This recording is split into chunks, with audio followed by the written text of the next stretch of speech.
Para começar o nosso mergulho profundo de hoje, recebam uma bênção divina para o seu dia e para a sua semana, a todos que estão nos ouvindo. Amém! É muito bom começar com essa energia. Especialmente para o tema de hoje, né? Com certeza. E, bom, para a gente já entrar no clima da nossa análise de hoje, eu quero que todo mundo que está nos acompanhando imagine um cenário. A véspera de um conflito simplesmente brutal. A tensão no ar. Exato. Tipo, o exército inimigo está marchando direto para a capital. E, olha só, eles têm a tecnologia militar mais letal, rápida e aterrorizante que existe no planeta naquela época. O que para eles devia parecer o fim do mundo. Totalmente. E o exército local, por outro lado, é basicamente formado por infantaria. Homens a pé. Só isso. Então, o pânico seria a resposta biológica e lógica mais óbvia, sabe? Sim, lutar ou fugir. E, geralmente, fugir. Pois é.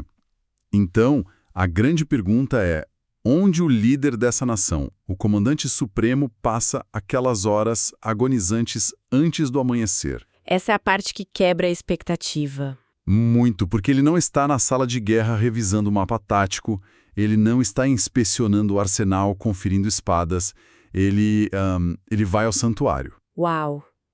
É uma mudança de paradigma enorme. Sim, e é exatamente esse momento que a gente vai focar no mergulho profundo de hoje. Aquele momento capturado lá no Salmo 20. E para guiar essa nossa investigação sobre como o medo era processado na antiguidade, nós trouxemos algumas fontes bem ricas. Fontes excelentes, diga-se de passagem. Estamos usando as notas e os comentários detalhados da Bíblia de Estudo Nova Almeida Atualizada, a NAA. E também a análise exegética bem profunda do acadêmico Alan Peroz. Certo? Vamos desvendar isso. Vamos lá. Porque é um cenário que, quando a gente contextualiza de verdade, ele perde aquela aura de, sabe, apenas um poema antigo e bonito. Fica bem mais real. Exato, ele se revela como um documento de sobrevivência. É sobrevivência psicológica e espiritual pura. O que a gente tem nas mãos não é um texto passivo de contemplação. É a anatomia de uma preparação para o caos, basicamente. Perfeito. A tradição e os estudiosos classificam esse texto da Ná como um salmo real, o que significa que a gente está lidando com dinâmicas pesadas de poder, de liderança e de uma crise nacional absurda. O rei, no caso, seria Davi, certo? Isso. A tradição aponta para Davi, um rei que era um guerreiro veterano. Ele conhecia muito bem o cheiro de sangue do campo de batalha, mas ele decide que a estratégia militar primária dele não é a logística, é o alinhamento espiritual. E a primeira imagem que as fontes nos trazem sobre isso quebra muito a nossa expectativa moderna do que é um líder forte, né? Como assim? Tipo, o rei não está isolado, ele não está tendo um momento de iluminação solitária no topo de uma montanha, como nos filmes. As notas da NA mostram claramente que ele vai ao tabernáculo em Sião. O epicentro da presença de Deus para aquele povo. Isso, mas ele leva a congregação inteira junto. Toda a comunidade está ali, em volta dele, intercedendo. E aí me vem uma dúvida. Por que um rei veterano precisaria que o povo orasse por ele antes da batalha? Parece fraqueza, né? Pois é. Isso não demonstraria uma certa vulnerabilidade diante dos súditos? Olha, se conectarmos isso ao panorama maior da liderança no Antigo Oriente Próximo, com base nos comentários do Ross, é justamente o oposto. Sério? Sim. A força do rei de Israel não residia na invulnerabilidade pessoal dele, sabe? Aquele mito do herói intocável. A força vinha do fato dele ser o representante do povo perante Deus. E o representante de Deus perante o povo. Exatamente. Era uma teia de interdependência muito complexa. A comunidade ali, cantando e orando em uníssono, pedindo para Deus proteger ele e enviar socorro lá do santuário, era o que forjava a estabilidade emocional e política de toda a nação. Então não era como uma torcida de futebol? Não, não mesmo. Eles não eram meros espectadores torcendo por um atleta. Eles entendiam, no nível mais profundo, que o destino do rei era o destino de todos eles. Se ele caísse, a nação caía. Caramba! Então a intercessão coletiva Era tipo o primeiro escudo levantado antes mesmo de chegarem no campo de batalha. Uma analogia perfeita. Era um escudo invisível, mas palpável. Sabe, lendo os comentários da Na em português, tem um detalhe ali que fundamenta essa dinâmica e que me fez parar para pensar bastante. Qual detalhe? A própria ideia de vitória. Porque a vitória que a comunidade está pedindo ali não é o conceito moderno que a gente tem. Hoje, vitória geralmente envolve esmagar o oponente para acumular poder, né? Sim, anexar território, pura ganância corporativa ou militar. Exato. Mas o comentário do Ross aponta que pedir essa vitória era, antes de tudo, reconhecer que a capacidade de vencer era um dom, uma ferramenta para promover os propósitos divinos, não a vaidade pessoal do rei. Essa distinção é vital. Não era um endosso para um imperialismo descontrolado, tipo um cheque em branco de Deus. Aham. O rei não estava lá pedindo para Deus abençoar os caprichos dele. A comunidade pedia que Deus validasse a missão que ele mesmo tinha confiado para a nação. Mas aqui eu preciso fazer o papel de advogado do diabo um pouquinho. Pode fazer. Porque tem uma dúvida genuína que surge quando a gente lê o início desse salmo. O clamor da comunidade menciona pedir para Deus se lembrar das ofertas de cereais. Os sacrifícios. Isso. Que Deus aceite os holocaustos que o rei está oferecendo ali no altar. Olha, sendo bem honesto, para nossa mentalidade do século XXI, isso soa incrivelmente transacional. Soa como uma barganha. Totalmente. Parece um suborno cósmico. É como dizer, olha Deus, aqui está uma tonelada de grãos e alguns animais, agora, por favor, vai lá e mata os meus inimigos. Como é que os estudiosos separam isso de uma simples compra de proteção mágica? Essa é uma das armadilhas mais comuns. A gente tenta decodificar um ritual lá da Idade do Bronze com a cabeça de hoje. É difícil não fazer isso, né? Muito. Porque para nós a transação é a base de tudo. Eu pago, eu recebo. É o capitalismo impregnado na mente. Mas o comentário do Alan Ross destrincha a mecânica teológica por trás disso. E a realidade é muito mais visceral. Como assim visceral? Vamos pegar o Holocausto, especificamente. O Holocausto era um tipo de sacrifício onde o animal inteiro era consumido pelo fogo. Inteiro. Não sobrava carne para os sacerdotes comer nada. Tudo virava fumaça. Ou seja, não tinha um benefício prático imediato ali. Era a perda total do recurso material que o cara tinha. Exato. E aí que está o significado. O Holocausto era a representação física e pública da dedicação incondicional do adorador. Você não suborna uma divindade queimando tudo até virar cinzas. Você demonstra rendição. Uau! Isso muda a perspectiva. Pois é. O rei estava ali dizendo na frente de todos os generais e soldados dele, antes de comandar esse exército, eu me submeto a uma autoridade maior. A minha vida e os meus recursos não me pertencem. É uma recalibragem do ego gigante. Com certeza, os sacrifícios eram um meio estabelecido naquela aliança para que a pessoa recebesse a certeza do amor de Deus.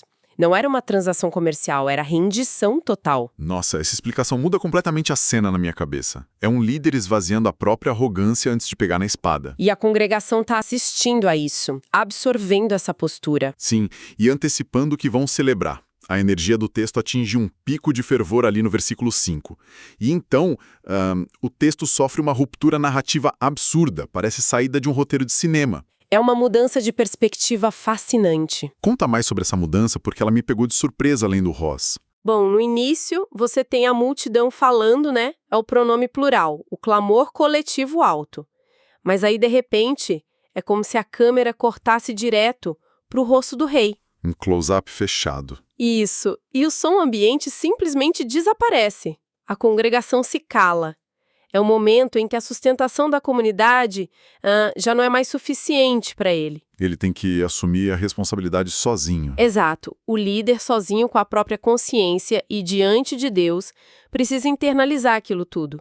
Aí o salmista toma a palavra na primeira pessoa e faz uma declaração que redefine a ideia de confiança. Aqui é que a coisa fica realmente interessante para quem gosta de análise de texto. Com certeza. O rei diz algo nas linhas de: agora sei que o Senhor salva o seu ungido, ele lhe responderá do seu santo céu com a vitoriosa força da sua mão direita. Mas quando a gente foi olhar as notas exegéticas sobre o hebraico original, Tem um detalhe incrível aí. sim, nós nos deparamos com um fenômeno gramatical que parece quebrar as leis da lógica. O verbo que a gente traduz como salvará ou dará a vitória, muitas vezes é conjugado no tempo passado nesses contextos. O que soa muito estranho no português. Muito.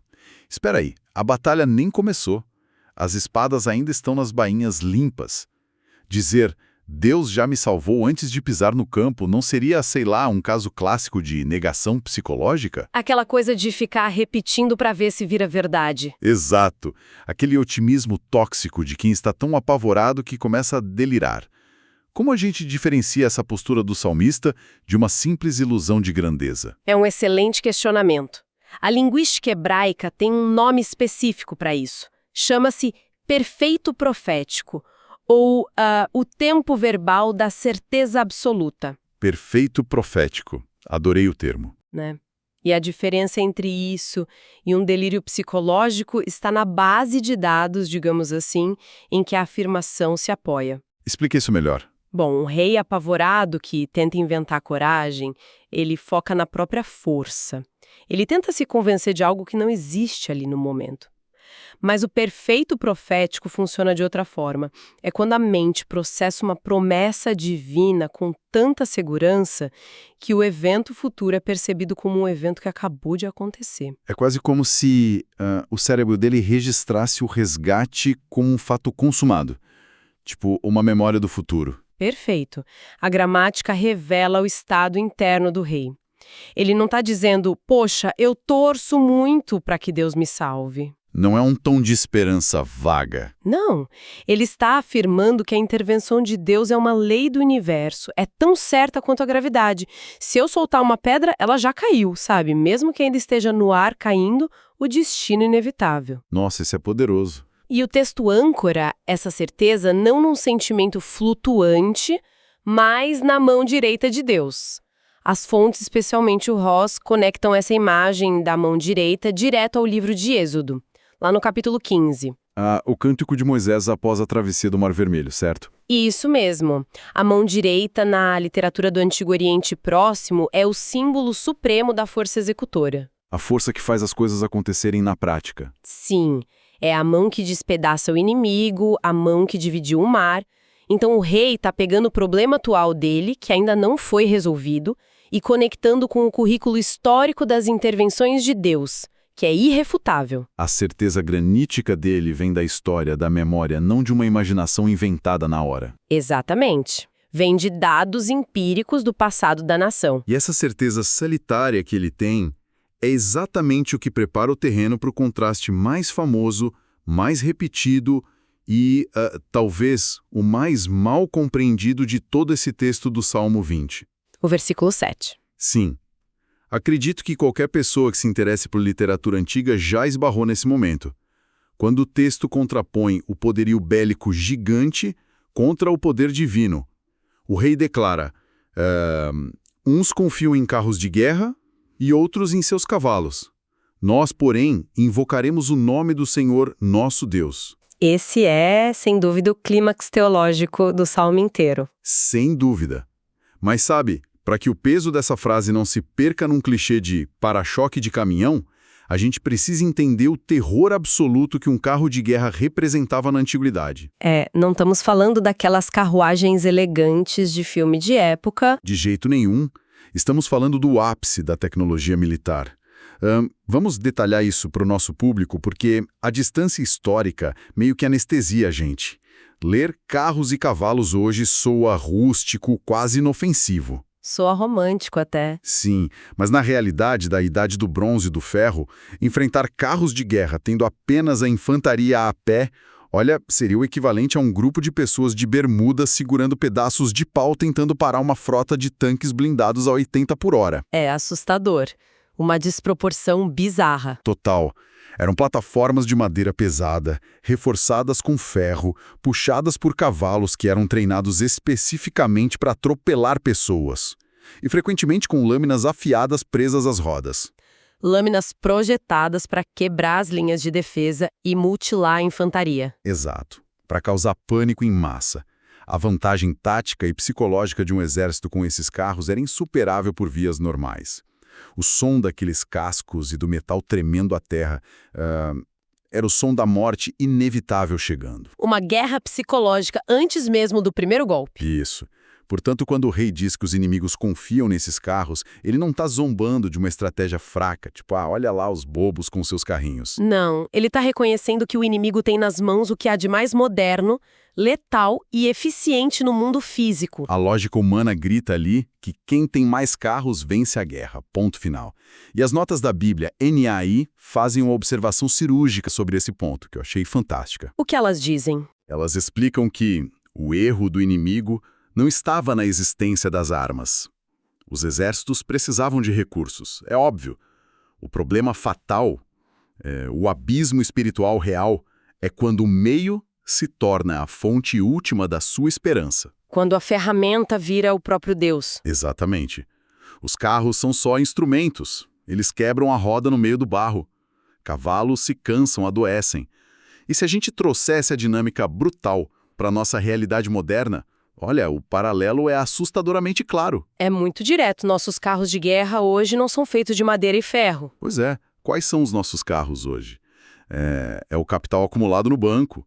São os algoritmos preditivos de altíssima precisão das empresas. Os consultores de elite que custam uma fortuna por hora. Isso, os currículos impecáveis. Tudo isso. É uma analogia super precisa.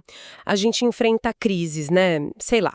Uma falência batendo na porta, um colapso na saúde, uma crise na família.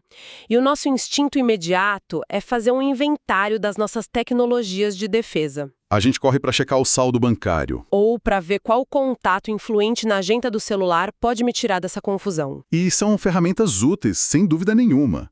O problema é que, assim como o eixo de ferro lá do carro enferruja ou quebra, o mercado financeiro despenca, o algoritmo erra a previsão, o contato influente não atende o telefone. As ferramentas falham. E se a gente depositar a nossa segurança absoluta nesses meios, quando eles inevitavelmente falharem, a gente entra em colapso mental junto com eles. Vira pó. Mas aí o rei propõe uma tecnologia de sobrevivência completamente diferente para nós. Ele fala de invocar o nome do Senhor. E aqui, gente, entramos na minha parte favorita de toda essa pesquisa. A etimologia da palavra, né? Sim, porque nós usamos a palavra confiança o tempo todo de um jeito muito barato no dia a dia. A gente diz confia em mim, como se fosse pedir para a pessoa dar um salto no escuro de olhos vendados. Ignorando a realidade. Isso. Mas a etimologia da palavra original que foi usada ali destrói essa ideia de fé cega, não é mesmo? Destrói completamente. No mundo ocidental moderno, a gente costuma ver a fé como o oposto da razão, da lógica. Fica parecendo um otimismo irresponsável. Aquele pensamento positivo raso. Vai dar tudo certo. Exato. Mas o verbo hebraico que a gente traduziu como confiar ou invocar tem raízes numa palavra muito forte, a palavra zakar.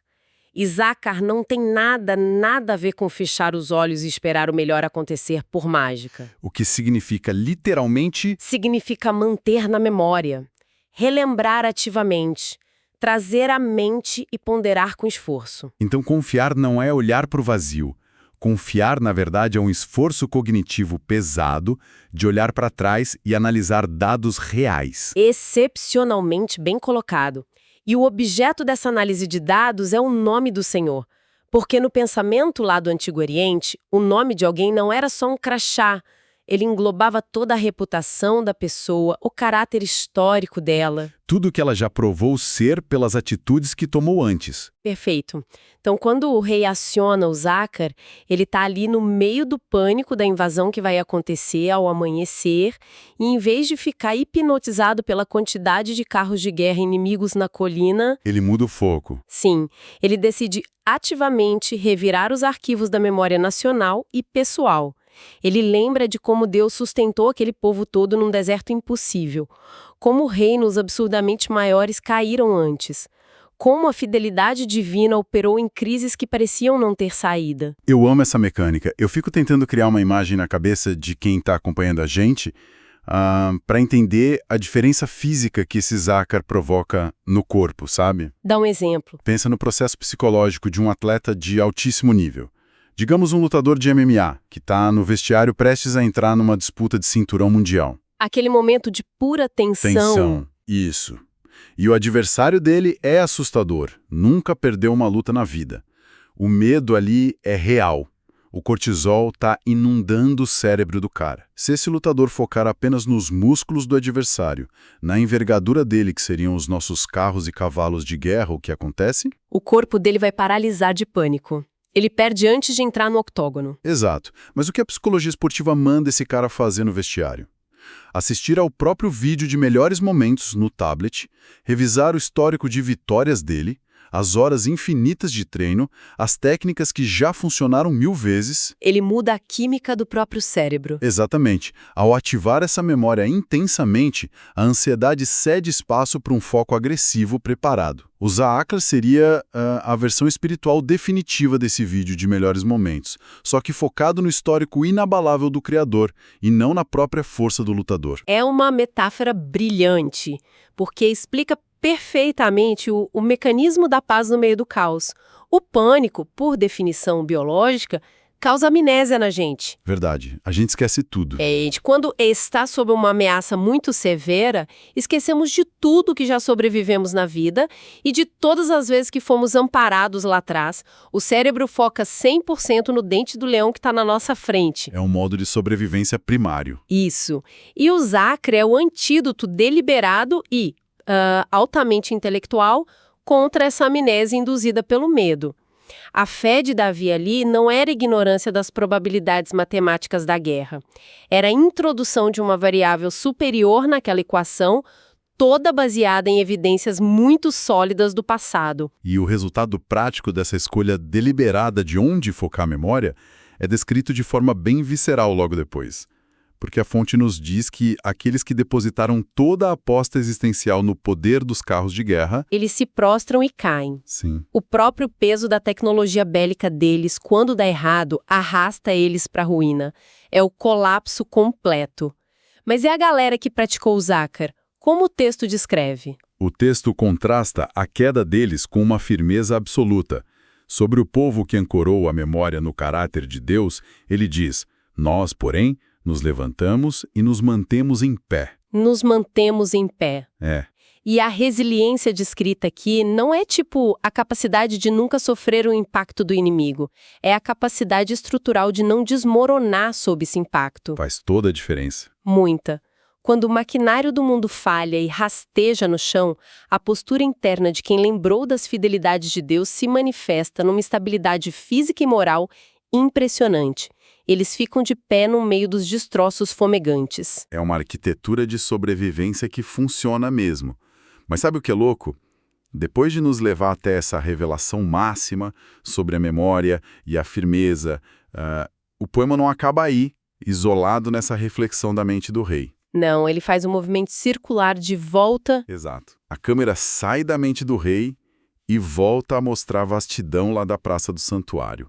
A comunidade reassume a palavra com a mesma urgência do versículo 1. Eles pedem: ó Senhor, dá a vitória ao rei, responde-nos quando clamarmos. Tudo se conecta de novo. O que a gente vê nessa volta é uma sofisticação literária intencional. Os estudiosos chamam isso de suportes de livros ou inclusões concêntricas. Como suportes segurando os livros numa estante. Isso mesmo. O poema abre lá no versículo 1, com a galera pedindo para Deus responder no dia da tribulação. Aí ele constrói todo aquele arco maravilhoso do esvaziamento do ego, a transição para a certeza profética, o embate dos carros de guerra contra o Zácar, e fecha no versículo 9 com o mesmíssimo pedido para Deus responder. Fechando o ciclo? Sim. Essa estrutura circular demonstra que a jornada da fé não tira a gente do mundo real, tátil. O rei não vai ser abduzido.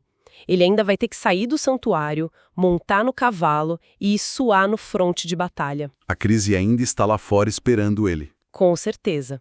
A diferença monumental é a postura interna com a qual ele vai encarar essa crise agora. E a genialidade do material que a gente está analisando hoje, nas notas da ANAP, é que essa oração não é um evento isolado sem resolução. A Bíblia tem a peça final desse quebra-cabeça. O Salmo 20 nunca foi feito para existir sozinho num vácuo, né? Tá, tem um par indissociável. Ignorar esse par é basicamente quebrar o ciclo da fé bíblica. Conta pra gente sobre isso. Bom, o Salmo 20, que nós dissecamos até agora, é a tensão preparatória. É a oração de alguém que está com a água subindo no pescoço, usando ativamente a memória para não se afogar no pânico enquanto a guerra não começa. Tá, e o Salmo 21? O Salmo 21 é o gêmeo textual dele. É a continuação direta, é o relatório oficial do dia seguinte. É uma oração vibrante, cheia de gratidão, porque Deus efetivamente respondeu aos pedidos angustiados que eles fizeram no Salmo 20. Ou seja, a crise foi vencida lá no campo. Mas eles não simplesmente voltaram para casa, tiraram a armadura e foram assistir TV, esquecendo o assunto.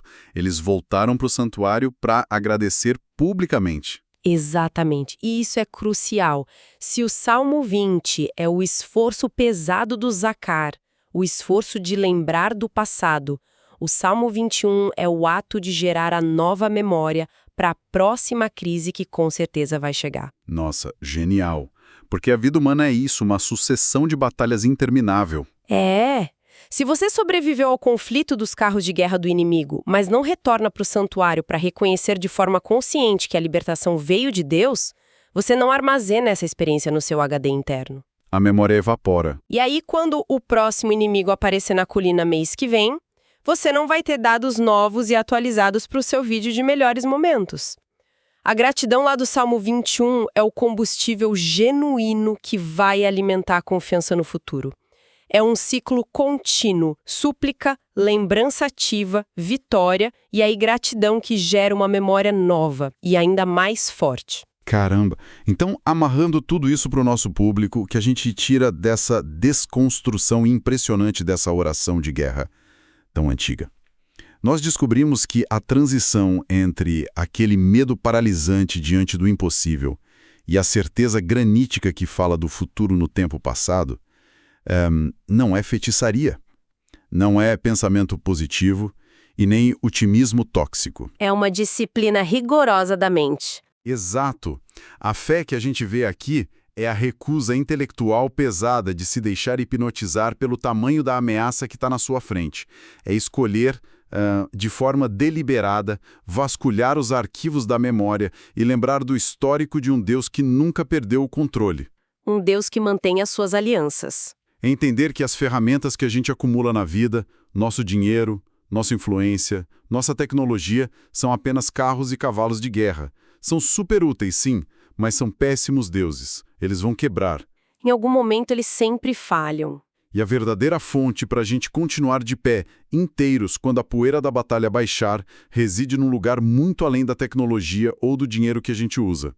O cerne da questão para todo mundo não é se nós vamos enfrentar ameaças maiores que nossas defesas. A gente vai. A questão é qual vai ser o reflexo imediato do nosso cérebro quando a gente ouvir o som dos cascos se aproximando. Boa pergunta. A gente vai confiar no metal que vai dobrar ou no caráter de Deus que permanece. A sabedoria milenar ali continua chamando a gente para exercitar o passado para poder garantir a estabilidade mental no presente. Com certeza. E isso nos conduz direto a uma reflexão final, algo que eu adoraria que ficasse martelando na mente de cada um após o fim desse nosso mergulho profundo. Vamos lá. Nós vimos que a força motriz contra o pânico total é o Zacar, o ato de manter ativamente na memória as vitórias antigas. Fica então a grande provocação. Quais são os carros e cavalos na vida moderna sobre os quais as pessoas passam horas e horas meditando em profundo silêncio e terror? Aquilo que tira o sono de madrugada. Exatamente. A gente está esgotando nossa energia mental, projetando desastres lá no futuro, focando nas ferramentas de carne e metal que inevitavelmente vão falhar, Ou nós estamos investindo esse nosso esforço cognitivo para revisar intencionalmente a história inabalável de cuidado e livramento que a gente já vivenciou até aqui. É uma mudança de perspectiva total, né? Uma pouco escolha diária. sobre onde a gente deposita a nossa atenção. E, em última instância, a nossa sobrevivência. Que Deus abençoe todos os ouvintes.